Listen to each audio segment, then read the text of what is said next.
ഓം ശ്രീനാരായണ പരമഗുരുവേ നമഃ. പ്രിയ ശ്രോതാക്കളെ, സുഹൃത്തുക്കളെ, ശ്രീനാരായണ ഗുരുദേവൻ്റെ മഹാസമാധിക്ക് തൊട്ട് മുൻപായി നടന്ന ചില സംഭവങ്ങൾ കൂടി പറഞ്ഞുകൊണ്ട് ഇന്ന് ഗുരുദേവ കഥകൾ പറയുന്നത് ഇവിടെ അവസാനിപ്പിക്കുകയാണ്.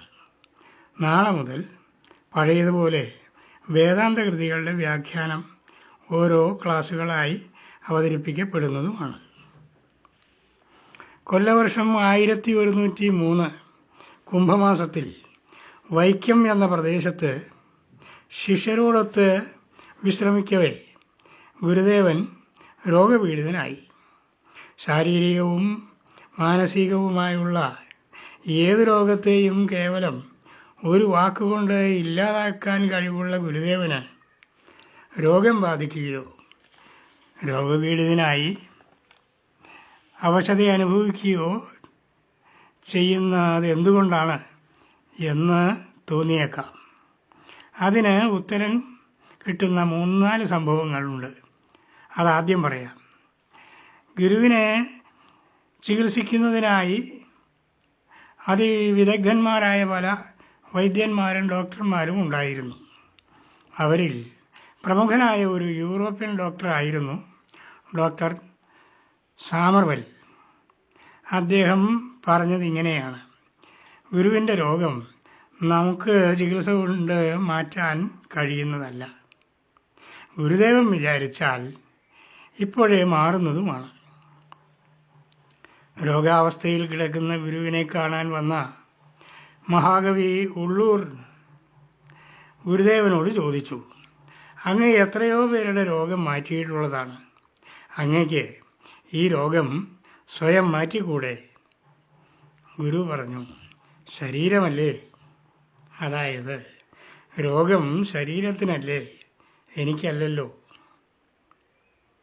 അയ്യങ്കാളി കാണാൻ വന്നപ്പോൾ പറഞ്ഞത് ഇങ്ങനെയാണ്: ഈ ശരീരം കൊണ്ട് ചെയ്യേണ്ടതെല്ലാം ചെയ്തു കഴിഞ്ഞു, ഇനി ഇതുകൊണ്ട് ഒരു പ്രയോജനവും ഇല്ല.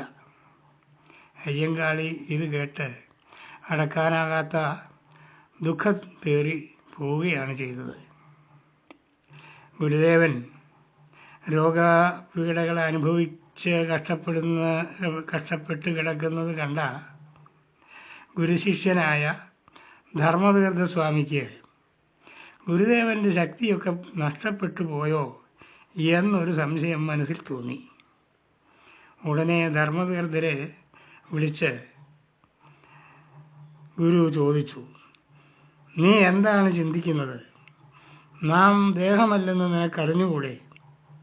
നമുക്ക് ഒരസുഖവുമില്ല. എന്നാൽ പിന്നെ ഗുരു എന്തിനാണ് ശരീരത്തിൽ ഈ രോഗവും പേറി കിടക്കുന്നത് എന്ന് ചോദിച്ചാൽ അതിന് ഉത്തരം ഭഗവത്ഗീതയിൽ പറയുന്നുണ്ട്. മാത്രാസ്പർശാസ്തു കൗന്ദേയ ശീതോഷ്ണ സുഖദുഃഖത ആഗമാവായിനോ നിത്യ താൻ സ്ഥിതിക്ഷസ്വ ഭാരത.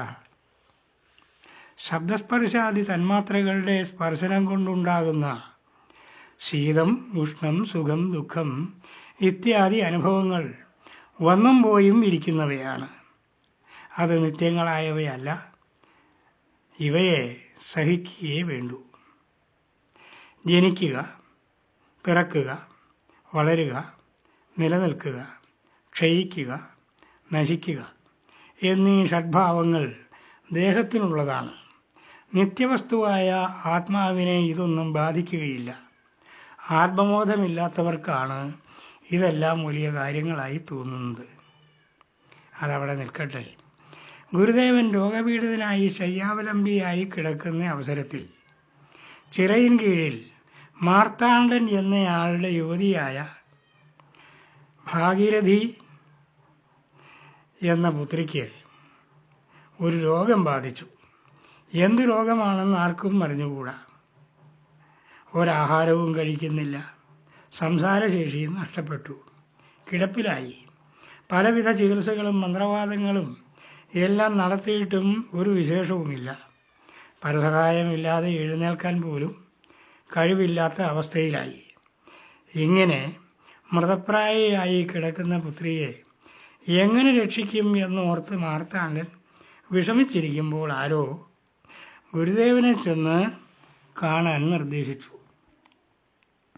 മാർത്താണ്ഡൻ ഒരു മഞ്ചലുണ്ടാക്കി ഭാഗീരഥിയെ അതിൽ കിടത്തി 4 പേരുടെ സഹായത്തോടു കൂടി ചുമപ്പിച്ച് ശിവഗിരിയിൽ കൊണ്ടുപോയി. അവിടെ ചെന്നപ്പോൾ വലിയ ആൾത്തിരക്ക്. ഗുരുദേവനിപ്പോൾ രോഗം മൂർച്ഛിച്ച് കിടക്കുന്ന അവസ്ഥയിലാണെന്നും അദ്ദേഹത്തെ ഇപ്പോൾ കാണാൻ സാധ്യമല്ല എന്നും മറ്റും ചിലർ പറഞ്ഞു.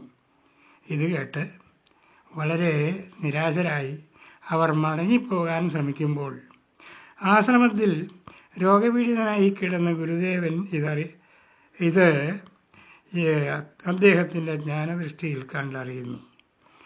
അവരെ അകത്തേക്ക് വിളിച്ചു കൊണ്ടുവരാൻ ശിഷ്യന്മാരോട് പറഞ്ഞു.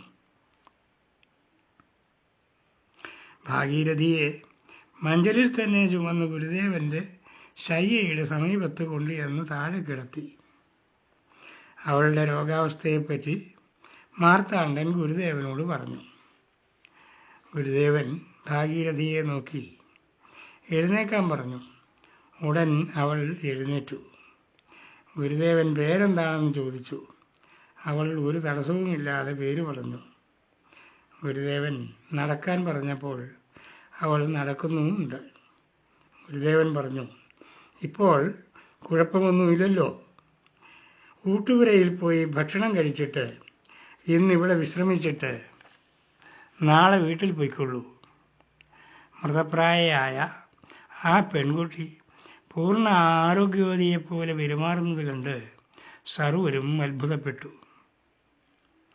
ഇതുപോലുള്ള സംഭവങ്ങൾ പലതും ആ കാലത്ത് നടന്നിട്ടുള്ളതായി ചരിത്രകാരന്മാർ രേഖപ്പെടുത്തിയിട്ടുണ്ട്.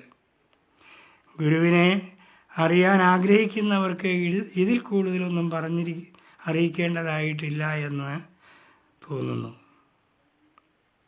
ഈ കഥ ഇവിടെ ചുരുക്കുന്നു. നാളെ മുതൽ ദർശനമാല എന്ന വേദാന്തകൃതിയുടെ ക്ലാസ് ആരംഭിക്കുന്നതാണ്.